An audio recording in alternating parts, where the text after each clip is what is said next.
느헤미야 12장 1절부터 26절까지 교독하겠습니다.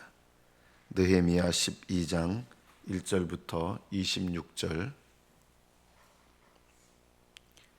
1절부터 교독합니다. 스알디엘의 아들 스룹바벨과 예수아와 함께 돌아온 제사장들과 레위 사람들은 이러하니라. 제사장들은 스라야와 예레미야와 에스라와 스가냐와 르훔과 무레못과 미야민과 마아디아와 빌가와 살루와 아목과 힐기야와 여다야니 이상은 예수아 때의 제사장들과 그들의 형제의 지도자들이었느니라.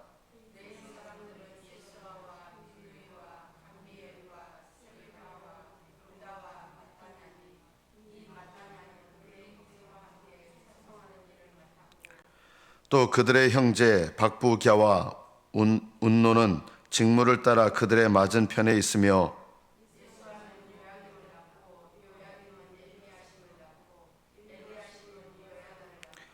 요야다는 요나단을 낳고 요나단은 얏두아를 낳았느니라.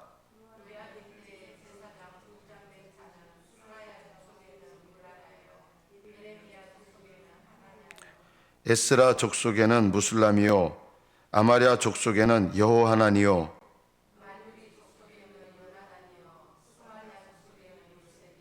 하림 족속에는 아드나요 무라요 족속에는 헬게요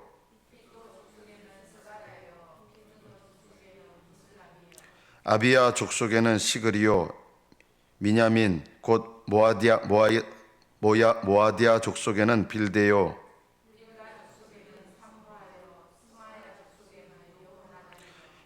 요야립 족속에는 마뜨네요 여다이 족속에는 우시요 힐기야 족속에는 하사베요 여다야 족속에는 느다넬이었느니라.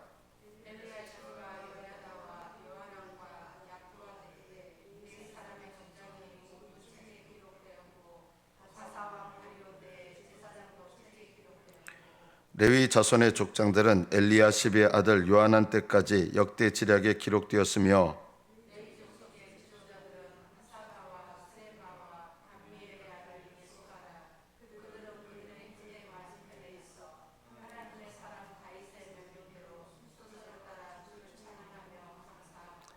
마따냐와 박뷰가와 오바댜와 무술람과 달몬과 악굽은 다 문지기로서 순서대로 문안의 곳간을 파수하였나니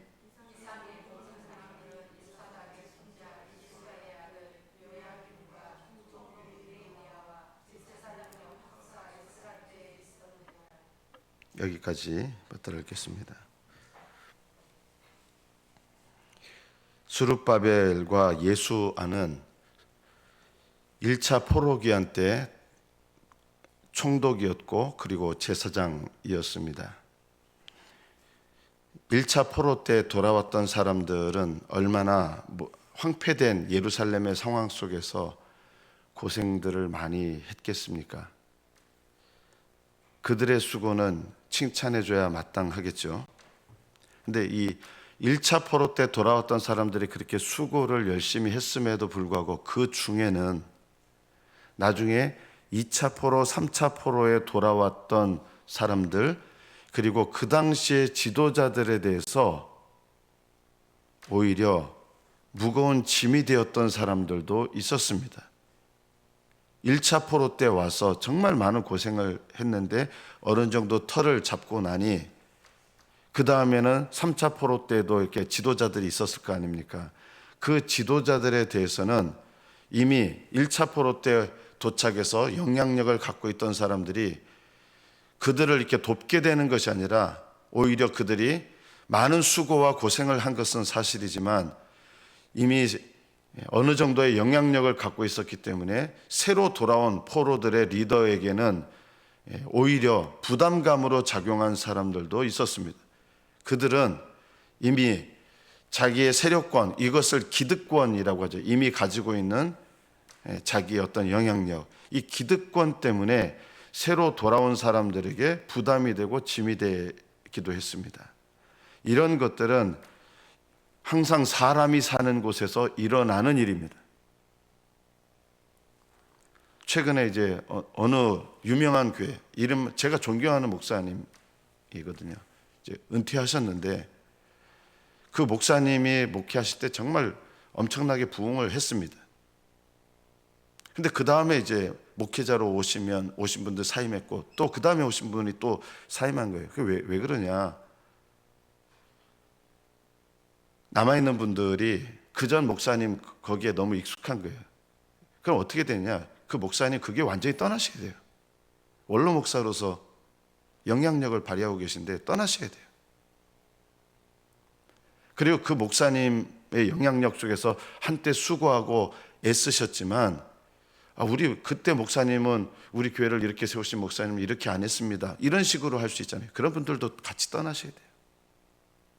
새로운 리더십이 세워지면 그 새로운 리더십에 복종하고 같이 가고 이렇게 돼야 되는 거예요.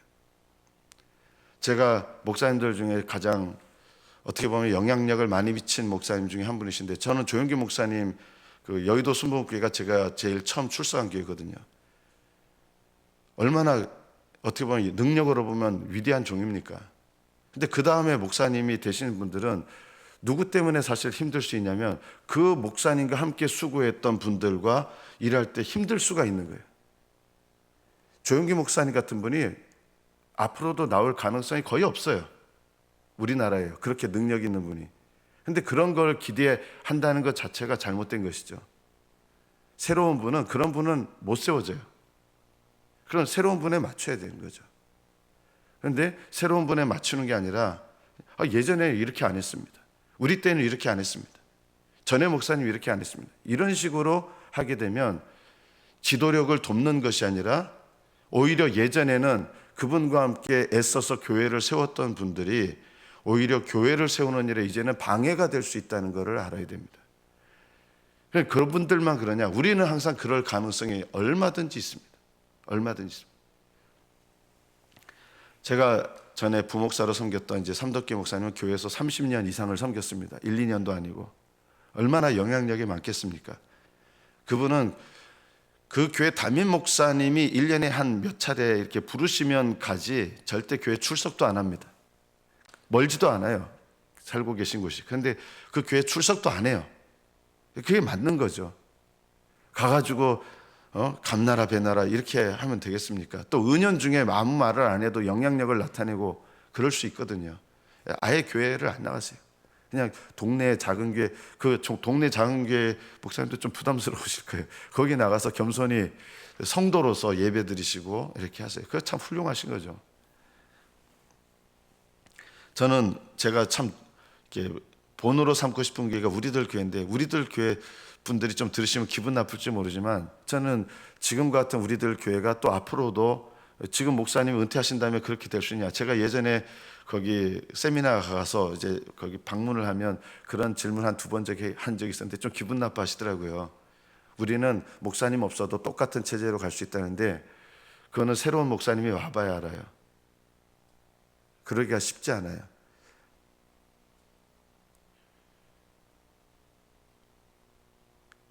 저는 어떤 교회든 또 우리가 어떤 일을 하든 우리가 항상 버려야 될 것이 있다. 내가 교회를 위해서 어떻게 섬겨왔는데 내가 이 교회를 위해서 얼마나 많은 땀과 눈물을 흘렸는데 이런 생각은 하나님이 인정해 주셔야지 사람한테 이것을 내가 인정받으려 하거나 은연중에 이것을 나타내려고 하면 안 된다. 저는 우리 교회 방향이 있습니다. 크든 작든 간에 우리 교회 방향은 뭐냐면 교회가 점점 규모가 되면 될수록 우리 교회의 이 지도력은 분산되어야 된다. 한 사람한테 집중되는 게 아니라 반대로 분산되어야 된다. 탁월한 어떤 사람이 여러 가지 일을 하는 게 아니라 교회가 커지면 커질수록 더 많은 사람들이 각자 자기의 맡은 일을 따라서 수고하게 되는 것. 제가 전에도 며칠 전에 한번 말씀드린 것 같아요. 그 교회 개척할 때 열심히 하셨던 분들이 보통 교회가 규모가 되면 교회를 떠나게 되는 일들이 많아요. 왜냐하면 개척교회 할 때는 이것저것 다 하잖아요, 내가. 근데 교회가 규모가 서게 되면 다른 사람들한테 내가 하던 일이 맡겨져야 되고 넘어가야 되고 그게 정상이거든요. 근데 그게 뭔가 소외감을 느끼게 되는 거예요. 소외감을 느껴야 돼요. 내가 하던 일이 내려놔져야 돼요. 그게 이상한 게 아니라 그게 정상이에요. 어떤 사람은 사람의 원래 본성이 그거예요. 내가 점점 능력과 영향력을 나타내고 싶어하는 마음들이 있거든요. 우리가 하나님이라 할 때 그런 일들, 생각들을 내려놔야 된다. 오늘 본문의 저 뒷부분에 가보면 하나님의 사람 다윗이라는 이야기가 나옵니다. 다윗은요, 자기가 성전을 세우고 싶었어요. 근데 하나님께서 그 마음은 기뻐 받으셨지만 너는 전쟁의 사람이고 네 손으로 피를 많이 흘려서 네 손으로 성전을 짓는 것은 내가 허락하지 않는다 하신 거예요. 성전을 지으려고 하는 마음은 내가 기쁘게 받았지만 너는 네 손으로 피를, 물론 합당한 전쟁이었지만 그래도 하나님의 형상을 따라 지음받은 사람들의 피를 흘렸기 때문에 나는 네 손으로 성전을 짓게 하지는 않겠다. 그리고 평화의 사람인 그 솔로몬을 통해서 성전을 짓게 하십니다. 다윗은 그것에 대해서 조금도 불만을 갖지 않았습니다. 하나님 뜻이 그것을 알고 내려놓고 자기가 직접 성전을 져야 되겠다. 이게 얼마나 다윗의 평생의 꿈이었어요. 내가 하나님의 집을 짓고 싶다. 평생의 꿈이었는데 하나님의 뜻을 듣고 그것을 내려놓게 됩니다. 다만 그 하나님의 성전의 기물들, 재료들을 평생 동안 자기가 할 수 있는 범위 안에서 최선을 다해서 준비했던 것입니다. 오늘 본문에 보면 스룹바벨과 예수아와 함께 돌아온 제사장들과 레위 사람들, 이들은 포로기한 1세대죠. 이들은 얼마나 수고를 많이 했음에도 불구하고 이들은 포로기한 2세대, 3세대의 지도자들과 부딪히고 1세대에는 수고를 했던 사람들이었는데 3세대 지도자들하고는 부딪히는 일도 있었습니다. 결국은 그 결과가 뭐냐면 하나님의 일을 한 것으로 여겨지지 않았습니다. 우리가 끝까지 하나님의 사람으로 하나님의 일을 하려면 내려놓는 법도 배워야 됩니다. 교회에서. 내가 점점 더 영향력을 발휘하고 싶어하는 마음이 사람의 본성입니다. 그런 마음도 내려놔야 됩니다. 저는 은퇴하면 깨끗하게 저는 목사님들도 원로 목사 되시고 계속 교회에서 영향력을 뒤에서 배후에서 발휘하시고 그 교회를 망치는 거예요. 교회를 세웠던 분들이 교회를 망치는 일도 많아요. 원로 목사가 돼도요, 교회 떠나셔야 돼요.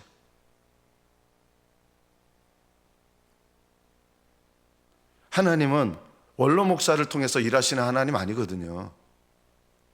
담임 목사를 통해서 일하시는데 어떤 교회들은 그 교회를 부흥시키고 세웠던 목사님이 이제 나중에 원로 목사님 돼서 계속 영향력을 발휘해요. 하나님은 그렇게 일하시는 하나님이 아니에요. 원로 목사가 된 다음에 깨끗하게 다 내려놓고 담임 목사에게 모든 권한을 위임을 잘하든 못하든 맡겨놓고 떠나야죠. 하나님 원로 목사 통해서 일하시는 하나님 아니에요. 서울의 유명한 교회도 그 원로 목사, 어느 교회라고 얘기 안 하겠어요. 원로 목사님이 정말 교회를 엄청나게 크게 만드셨는데 그 목사님 때문에 교회가 결국 문제가 생겼어요. 원로 목사가 된 다음에 안 떠나셔가지고 계속 영향력을 발휘하셔가지고. 그런 것들이 결코 하나님께서 일하시는 방식은 아닙니다. 이게 하나님을 섬기는 마음이냐? 아니에요. 인간의 욕심이다. 인간의 욕심. 하나님께서 내려놓으라. 내게 아니잖아요. 모든 직분과 권한은 내게 아니다. 이 생각을 늘 잊지 말아야 됩니다.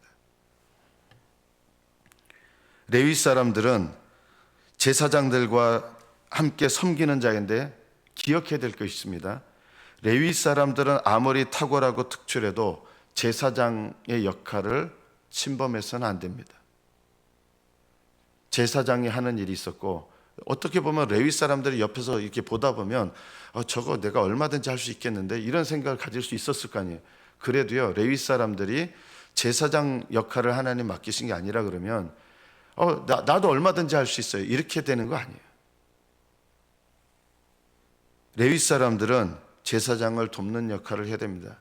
처음에 제사장들이 처음 시작할 때는 얼마나 서투른 사람들이 많았겠습니까?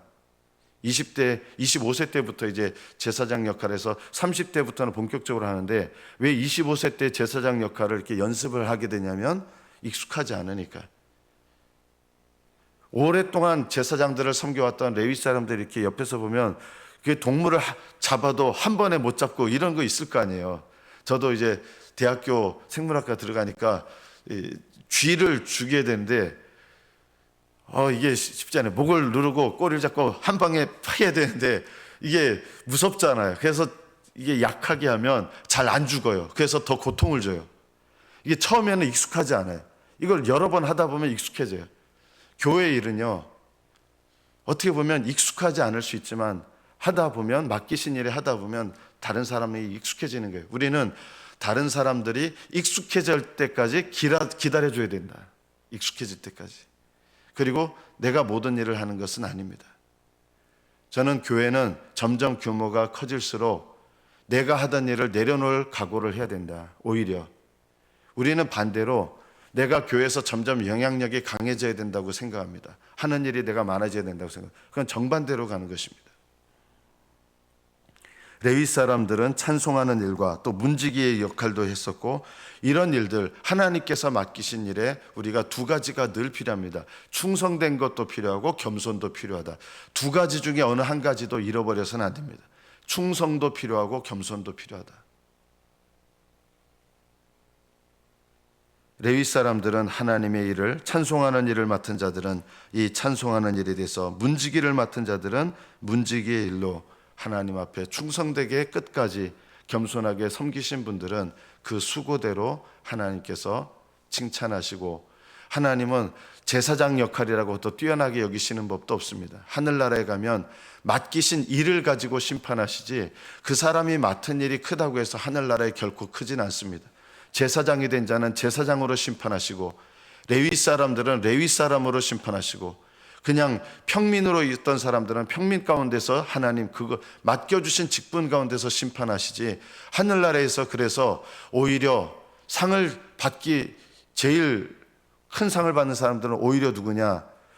맡겨진 것이 별거 아닌 것 같음에도 불구하고 충성스럽게 겸손하게 섬긴 자들이 하늘나라에서는 크고 위대한 상을 받게 됩니다. 이것을 꼭 기억하십시오. 충성됨도 있어야 되고 겸손함도 있어야 됩니다. 아무리 레위 사람들은 뛰어났어도 제사장의 역할을 감당하지는 못하게 하셨습니다. 물론 구약시대하고 신약시대하고는 달라요. 제사장의 아들이 또 제사장 역할을 한 거는 이건 구약시대예요. 그러나 구약시대에는 제사장의 반열이 아닌 사람들은 함부로 제사장, 나도 얼마든지 할 수 있어요, 이렇게 한다고 해서 하는 것은 아니었습니다. 레위 사람들은 제사장들을 돕는 사역을 했습니다. 그러나 그것이 못하거나 부족하거나 하나님께서 보시기에 열등한 것은 결코 아닙니다. 맡겨주신 대로 충성됨과 겸손함이 있다 그러면 하나님은 그 사람의 사역을 귀하게 여기고 그 수고를 평가하실 때가 오는 것입니다. 오늘 본문의 말씀에 보면 각 찬양하는 사람은 찬양하며 감사하고, 문지기는 문지기의 일로, 곳간일을 맡은 자들은 그 곳간일에 최선을 다합니다. 그리고 그것을 자기 것으로 또 여기지 않습니다.